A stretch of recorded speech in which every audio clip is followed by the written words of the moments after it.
Top of the morning, good people out there, America. You ever wonder why modern day life and living modern day life is a scam? I know some of y'all do. Like, I know y'all be wondering. Well, before we dive into this video, I need everybody to hit that like button right now. That's free. It's right at the bottom of your screen. Hit the subscribe button if you haven't subscribed to my channel yet. That'll, do me a blessing. And then share this video and let's dive right into it. Yes, ladies and gentlemen. Today I got a video for you guys. You feel me? And I want to give a shout out to the channel first off and foremost. Into the ether, right? Into the ether. Shout out to Into the Ether podcast, because ever since I joined this podcast and I've been watching this podcast, it let me know that a lot of these people out here are tapped into the things that I'm tapped into, and they are like-minded. But no further ado, let's dive into this video. Let me get y'all a few answers on why modern day life and living modern day lifestyle is a scam. Is everything in modern life just one giant elaborate scam? Probably, but let's take a look. Have you guys realized how we're being sold a lifestyle and we're trading what we actually need in order to achieve this lifestyle? The answer is unfortunately yes. We have realized this. Welcome to the hamster wheel, the merry-go-round, or the Ferris wheel of life. Get on it once, sit in the cycle for at least like 70 years, only have fun for about 5 of those years, and then get out exactly where you started. You gotta love it. Most people think my life upgraded when I started working at Microsoft. They're like, oh my God, like you've reached the peak of your career. But the reality is when I got to the peak of my career and was outwardly successful, that was actually the phase in my life that I was the most miserable. Wow. First of all, congratulations for getting a job at Microsoft, and congratulations for quitting it. I was looking for a job and then I found a job, and heaven knows I'm miserable now. So yeah, nothing impresses normies and makes them more resentful than getting a high-paid corporate job. It's socially acceptable, and yet people will still not like you for it. But outwardly, they will applaud, saying that's the right thing to do. I'm sure you get paid great. But now it shouldn't be a surprise that working a corporate office job is extremely miserable and unfulfilling. However, you kind of actually have to get to that point to actually see how miserable it is. Because from the outside, when everybody's forced to work minimum wage jobs and things don't pay for dinner, lunch, or your own rent, the idea of getting a 6-figure salary at some giant corporation actually sounds really fucking nice in this day and age, right? However, it's only until you're there for an extended period of time where you just slowly or really quickly become absolutely numb to everything. And like most people, they either stay at that job for the rest of their life, a giant world event happens and they lose that job, or they choose to actually leave the job themselves. I literally walked into my home office, and the moment I crossed into the room, I started feeling like I couldn't breathe. Felt like I was being strangled. I started to panic and I was crying and called my sister, called my therapist. And immediately my therapist was like, yeah, you're going on a medical leave. And I was basically having a really bad panic attack. It was a buildup of years and years of just constantly achieving and sacrificing my needs in the process of all that achieving. I felt like I was on autopilot, and it was slowly taking a toll. And there it is. That's when you know that you actually have to leave that current situation or environment. Basically, when it's too late. Let me pause it right there, gang, because they punching right now.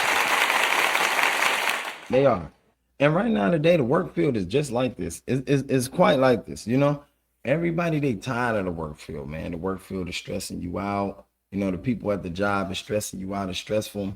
The job don't pay enough. The economy keep raising prices on things in the world, like around us. Every time you look around, something else has risen in price value.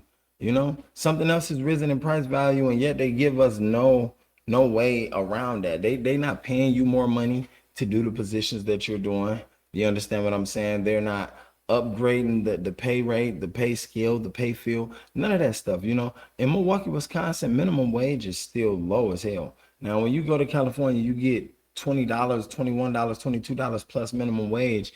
And at the end of the day, in Milwaukee, Wisconsin, they still overworking us, slave working us for these little bits of coins, little bits of peanuts and pebbles. And at the end of the day, you can't even put dinner on your table. You can't really pay your mortgage or your rent. You know, if you rent, if you're a homeowner, you can't pay your mortgage. If you got a car lease or whatever the case may be, you can't pay the lease off. Like, what is the world driving us into? What is they driving us into? Why they got everybody going crazy? You know, I see so many people around me, they are dying to get a second job and a third job. You understand what I'm saying? And don't get it twisted. The first job that they got pays ultimately good, right? It pays ultimately good, you know, and that's great. That's great, right? But you got people out here that's miserable. They can't spend time with their family. They can't spend time with their kids.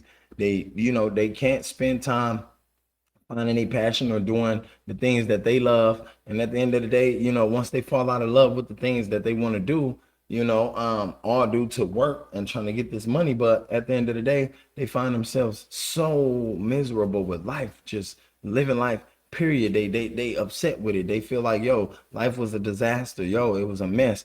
You know, and the whole time it wasn't a mess. It was because you was living up to the white man expectation. You was doing everything to be socially accepted, you know? Yeah. A lot of times, a lot of you guys out here, you chase money, you chase jobs, and you chase only your dreams because you want to be socially accepted by a certain someone or a certain crowd. You know what I'm saying? Once you learn to let that go and you learn to just be yourself and accept the world for what it is, the world will accept you, not the jobs, not the companies. You know what I'm saying? Not the dollar bill, not the money. I be telling people right now today, the jobs need us. It's not that we need the jobs. They need us. Right now today, if 100,000 people walked out their job right now and went on a strike, do you know that job will have to shut down? If 100,000 people right now today took all of their money out the bank, out of the savings, out of their accounts, that bank will have to shut down because that bank no longer have service. That bank no longer have customers. You understand what I'm saying? Because everybody around them choose to get wiser and smarter and say, hey, yo, you know what? I'm gonna depend on myself and not you guys. I'm gonna depend on myself as the job and not you. You know what I'm saying? And start recognizing that, hey, yo, it's not you that we need, it's you guys need us. Let's keep going.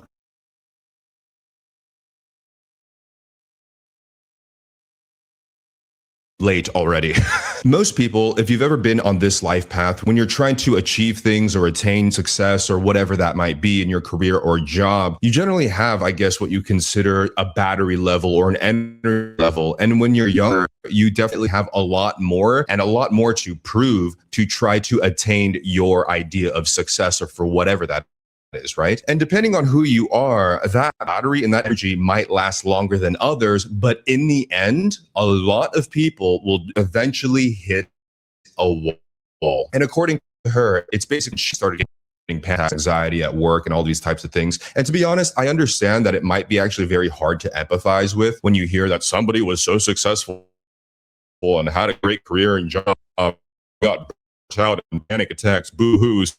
I completely get that because, right, I could use a six-figure salary as well. But again, it's only when you're actually presented a situation similar to that, when you actually realize that, hey, you know what? Are all of the hours that I've sunk into this corporation worth my actual physical and mental health? It happens a lot with any type of career, honestly, but especially corporate off jobs. That being creation on YouTube and Instagram, even a higher rate of the same burnout, as well as becoming a nurse or a doctor. In the end, when you actually look at basically every type of industry, it's not exactly the problem of what industry you are in to get that burnout, but rather all of us are overwork and not comp our career. I think this is generally a very big systemic issue. There's so many conversations about like the loneliness epidemic, and we're called the anxiety generation. And there's an atrophy of social skills. Chronic health issues are on the rise. And we're also seeing declining birth rates, especially in the US. So yeah, it got me thinking, like, why do we continue to buy into this lifestyle? And more importantly, why? Definitely declining birth rates, man. She hit it on the head with that. When she said we seeing declining birth rates, that's true, man. You know what I'm saying? In the field, in the black field, in the black community, gang, the birth rate has climbed low, definitely with mid-age people, you feel me, in their 30s. And we know damn well the people in their 30s could still have children, but now it's only the youngest girls in the African American community that's having children now. You know, the older the people climb, it's like they slow down. You feel me? And I don't know why. I'm not understanding that. But at the end of the day, these jobs and trying to live the lifestyle of this type of job life or this social acceptability life, it puts you in a strain. It puts you in a stressful situation, gang, to where you start stressing yourself out. You start being frustrated all the time. You stop loving life and you stop, want to live. And like he said, YouTube and TikTok and Instagram and all these other social media sites has the same burnout rate as a regular job. You burn yourself out just as fast. You understand what I'm saying? Because they're not paying you enough for the work you putting in. It's just like the rap game. Them rappers, they not getting paid enough for the work they putting in. And now don't get it twisted. All the music they spitting and they rapping about is bull crap. You know what I'm saying? It's a waste of time. But I understand why they got to spit it, because it's an entertainment thing. You know what I'm saying? It's an entertainment thing. But the moment they start spitting positive messages in their music, the moment they start spitting gems and jewels in their music and giving people, hope and giving people intuitiveness, you feel me, from their music, then they gonna shut that down. Them rappers ain't gonna be able to make a dollar. They ain't gonna be able to make a dollar. So you got to understand that they got us rushing to live this lifestyle, live this socially accepted lifestyle, just to be socially accepted by who? Because the people that's socially accepting us is in the same hole, the same nook and cranny we are. That's what this segment about. We're gonna keep going though. Why are we so willing to sacrifice our actual needs for this lifestyle?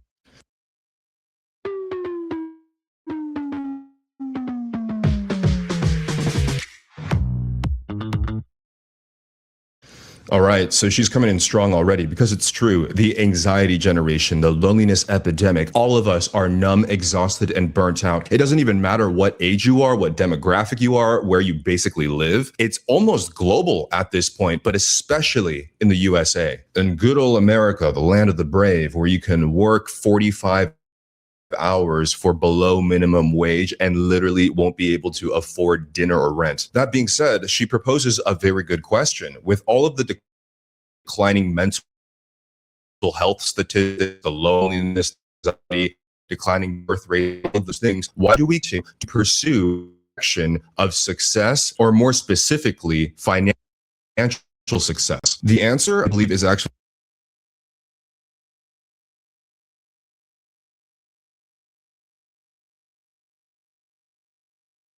So chasing them dreams and all of that. Why do we pursue trying to be at the top of a business? The top, you want to be the CEO instead of creating your own business. You know what I'm saying? I always felt like they're like, man, create our own stuff. Create our own business, manage our own money, manage our own co-workers. You understand what I'm saying? Our employees. But why do we gotta try to fight to get to the top of some corporation that already exists? And I'm gonna be honest with you, they not gonna put us at the top of that corporation no time soon. You understand what I'm saying? No time soon is they finna put us there. They don't want us there. So why is you fighting to get there? Why would you be fighting to get there? I always tell people that, like, man, these jobs got us fucked up, because at the end of the day, when everybody was on, when we was all born, gang, and I'm talking about way back then, gang, before capitalism was a thing, before capitalism was even something that people can place on top of every single item in the world, or every single event, or every single situation or scenario, that could get created, that people can use and utilize for themselves and for their self benefits, or for their moods, because everything is an energy. Why in the hell couldn't we just utilize this and share free and let everybody else utilize it in the way it's supposed to be utilized? You know what I'm saying? Like, free, motherfucker. If I know how to do electricity, if I know how to build a house, or if I know how to, build or work on cars, then why in the hell do I gotta really charge you for your service? If you know how to do something and it's something I need, then yeah, we can exchange services. And that's how it used to be way back in the day, man. Money was never a thing. And one day it will go back to that. One day the value of money will fucking completely disappear. And I think that's what a lot of people waiting on, because then will skills, once be of value, then talent will once be of value. You know what I'm saying? Then helping each other like truly and purely straight out the heart will be of value. But right now, in these times and days in 2026, gang, definitely with the generation that's coming up now, the younger cats, gang, they ain't got a knowledge or a clue of anything. And they got them by the balls because they got them slaving. They got them in fear. They got them, scared that if I don't do this, I won't get this. If I don't go to work, this won't happen. If that, like, gang, you can create your own business and everything gonna work and flourish the same exact way as if you was at a corporation that's not yours and you slaving anyway. You understand? Yeah. Actually quite complicated and very, very simple at the same time. And the answer is simply, we need to survive.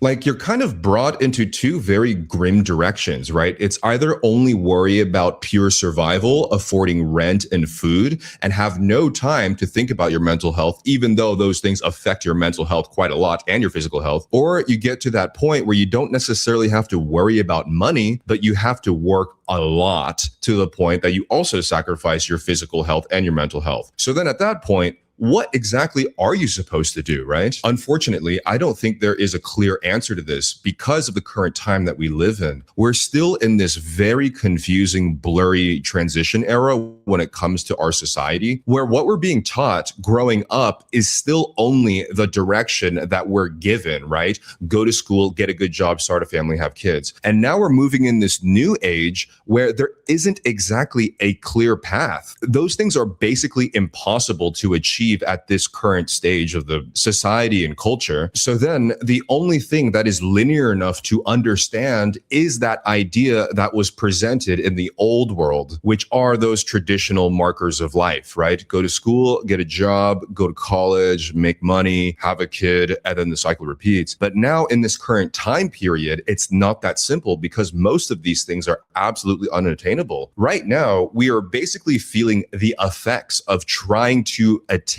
those things of the old world, but the circumstances are literally completely different. So then we are working ourselves to the ground, getting numbed out, burnt out, and exhausted. But yet there hasn't been enough time to actually develop a newer, better, and healthier solution. They're telling you to get this 6-figure job that's going to have you sitting on a couch for 8 hours a day, neglecting your health, all in the name of you should pursue money, though, because money is more important. Because if you get the money, then you can buy all the other things that you need. And you have to buy a house, because if you don't buy a house, then you haven't really achieved anything in your life. And by the way, you can't cohabitate with people, because cohabitating with people, that's what broke people do. You don't cohabitate with people. Why would you cohabitate with your family? Number one, you're being a burden if you're cohabitating with your family. You have to aspire to living by yourself. You have to aspire to individualism. Otherwise, like, you're just of a lower status, or you're just looked at like there's something wrong with you, even though this is how families have operated and how people have lived for centuries. And that's crazy. She hit everything on the head, because right now today, that's all people is about, the status. Right? Everybody in the world about a status. If you ain't got this amount of money, you don't equal up to this. You feel me? If, like, right now with the young niggas, if you don't make this much, or if you ain't flashing this much money out your pocket, you ain't your status level ain't where they at. You don't get looked at by all the bitches and hoes. You know what I'm saying? People ain't giving you high fives and saying what's up to you. Gang, none of that shit matter. You feel me? In 15 years from now, none of that shit is gonna matter. Not what you wear, not how you look, not who you associated with. You feel me? None of that's gonna matter. What's gonna matter is if you're willing to help your people, and if you got regular morals and values to where you understand what I'm saying. Like, a person can really vibe with you, to where a person can vibe with you, gang. If they can vibe with you and y'all can eat and survive together, that's what it's gonna be about. It's gonna be about who teaching what, who teaching who showing who what, who giving who knowledge. You feel me? Who is who is in tune with their spiritual self. That's what it's gonna be about. Energy. That's what it's always been about to me, the energy, gang. If I can funk sweat with you, if your energy and your vibe is smooth, to where we can learn how to build together. Now, I mean build for money, because like I said, 15, 20 years from now, money ain't gonna be the access and point now. The cash, the lifestyle, that mansion, that Ferrari that everybody want to have, that ain't gonna be the lifestyle no more. Then what everybody gonna be chasing and looking up to? You understand what I'm saying? And that's right now they making sure a lot of people around Milwaukee, Wisconsin, and around the world do not know who they is. They're not grounded. They don't know their true self. You feel me? Everybody around this motherfucker, they wear a mask. They trying to portray an image. Everybody around this motherfucker, they trying to portray something they not. And at the end of the day, once you stop doing that and you get to breaking down these levels and scales of yourself, you start understanding, damn, who am I? Who really am I? Like, do I got a great soul? Am I willing to help the people that really need it? And, without overwalking them or judging them, am I willing to, calm myself down and get in tune with my inner self and study my energy and recognize who I am on the inside versus the outside? When you're chasing that bag, when you're chasing that dollar, when you're chasing these jobs and you're chasing that money gang, you will never be able to recognize yourself. You'll never be able to understand your true purpose of why you're here on earth, because every soul got a contract, right? Every soul got a true purpose. Now, some of y'all come on earth and you think, yo, I'm here for my human ego purpose. I'm here to endure this. I'm here to endure that. I'm here to eat chips and party. I'm here to fuck all the hoes. I'm here to sleep with all the niggas. None of that shit is a matter. None of that shit is leading you to where you need to be. None of that shit is helping you get to your purpose. Nor is the money. Nor is chasing that bag, gang. I ain't gonna lie to you. Let's keep. She's completely on point. It is a very good contradiction and paradox, right? We're told to attain good health and a good lifestyle. We need to work all of that time so we can gain that money to actually pay to have good health. But then going to that job for 9-10 hours a day, sitting in an office chair, looking at spreadsheets for 8 hours a day isn't the greatest way to maintain a good physical and mental health standard, right? So it's like this crazy loop where you can't exactly get off because you won't be able to afford your life. But then in order to gain a better life, you have to go to work, which then you have to pay for the apartment or house that you're rarely in because you're too busy working overtime at that corporate job, and then stressing you out to the point where you end up with a stroke or some anxiety panic disorder, right? Then you have to go back to the medical system and then get prescribed to hopefully fix the physical and mental health problems, which most of the times it gets actually worse and more expensive if you're living in the US with the healthcare system. So the cycle just goes on and on and on, right? At a certain point, you have to think to yourself, there's probably a better way around this. And on top of that, she also makes a very good point about cohabitation and having roommates, and I guess living individually in America, right? We're basically told in America, you have to pull yourself up by the bootstraps and do it by yourself and literally do not rely on anyone for your own life and success, which is a very empowering thing to believe. However, put in practice in this custody economy, the political situation, and everything else, I think at that point, it gets very questionable. When the system and society itself is fracturing, collapsing, you can't exactly just fit all in your own personal individual ability. You can do it to a certain degree, but then you will eventually hit a societal wall. Oh, and do not make the mistake of talking to your friends about your problems. That is dumping. You are trauma dumping. You're so inconsiderate for doing that. Do not. Your friend does not have the capacity. And I do think that like people are losing their capacity, but it's all because of this system, right? All of this, what is it costing you? It's costing you human connection, because if you had a lifestyle where you cohabitated with your family, your human connection would be built into your lifestyle. If you don't ever interact with people, you don't get to develop relationships. That's how you end up in a loneliness crisis. That's how you end up with mental health issues. That's how you end up with depression and anxiety. So it's no wonder that we're all just depressed. This life we are adopting is actually making us sick. Like, it's actually making us miserable. Yep, that's actually probably one of the biggest issues of living in modern society. It's the that's true, gang. I gotta give her that. She, all honest. Because at the end of the day, that's word on the street right now, scientifically proven that these teenagers, these younger kids, they said due to the fact that they don't got a social life, or that they are not sociably accepted in certain fields or in certain squads or groups of people, it's driving them to depression. It's driving them to want to kill themselves, and that's a scary sight. That's a scary sight. You see, like when I was coming up, gang, I'm a 90s baby. When I was coming up, I learned how to do all that myself. I learned how to entertain myself. I learned how to gas myself up, motivate myself. You know, after a while, and it's not like I came right in the game with those skills. Maybe I did, or maybe I didn't, you know how to unlock them just yet. But at the end of the day, I never let those things depress me to a point of suicide, to the point of I wanted to give up. You know, to the point of I can't keep going. You know what I'm saying? Because at the end of the day, I think beating any challenge or any obstacle that get placed in front of you is one of the most diplomatic things that can, give you dopamine, that can excite you, that can, raise your vibration. Definitely when you completing things of a challenge that's on a positive level. Now, I don't mean like going out there robbing motherfuckers, getting away with licks and murders and shit like that. That shit, I don't promote that.